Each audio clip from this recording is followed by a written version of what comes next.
Cricketer Nasir তামিমার বিরুদ্ধে যে মামলা রায় ঘোষণার জন্য নির্ধারিত ছিল, সেই মামলায় মাননীয় আদালত তার সকল সাক্ষ্য প্রমাণ অর্থাৎ উভয় পক্ষের সকল সাক্ষ্য প্রমাণ বিশ্লেষণ করে এই মর্মে সিদ্ধান্তে উপনীত হয়ে রায় ঘোষণা করেছেন যে ক্রিকেটার নাসির হোসাইনের বিরুদ্ধে আনিত বেবিচার ও উন্মুক্ত করার অভিযোগ প্রমাণিত হয়নি এবং নিরঙ্কুশভাবে তারা প্রমাণিত হয়নি জন্য খালাস দিয়েছেন।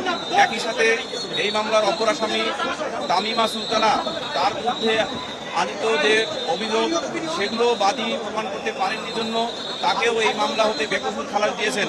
এ থেকে প্রমাণিত হয় যে ক্রিকেটার নাসির হোসাইন এবং তামিমা সুলতানা তারা যথাযথভাবে তালাক প্রদান করে এবং বৈধভাবে ইসলামিক শরীয়ত মোতাবেক বিবাহ করেছেন। মহামান্য উচ্চ আদালতের একটি রায় আদালত করে শুনিয়েছেন তার ফাইন্ডিংসে, সেটি হলো যে শুধুমাত্র ইউনিয়ন কাউন্সিলের যে চেয়ারম্যান তার নিকট নোটিশ না পৌঁছানো মানে এই নয় যে তাদের মাঝে তালাক হয় নাই, অর্থাৎ স্বামী স্ত্রীর মানে তালাক হবে না।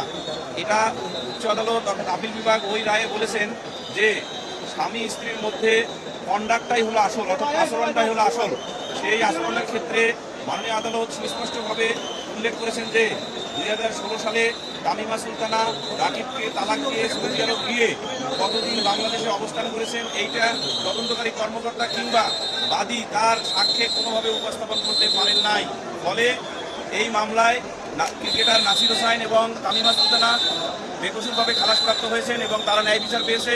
আমরা এই ন্যায় বিচারে সন্তুষ্ট এবং ক্রিকেটার নাসির হোসাইনকে বিভিন্ন মিডিয়া যেভাবে কলুষিত করার চেষ্টা করেছে, আমরা আশা করি আজকের রায়ের মধ্য দিয়ে তাদের সচেতনতা ফিরে পাবে এবং তারা আর এই ধরনের একজন জাতীয় ক্রিকেটারকে কলুষিত করার জন্য আর প্রচেষ্টা চালাবেন না।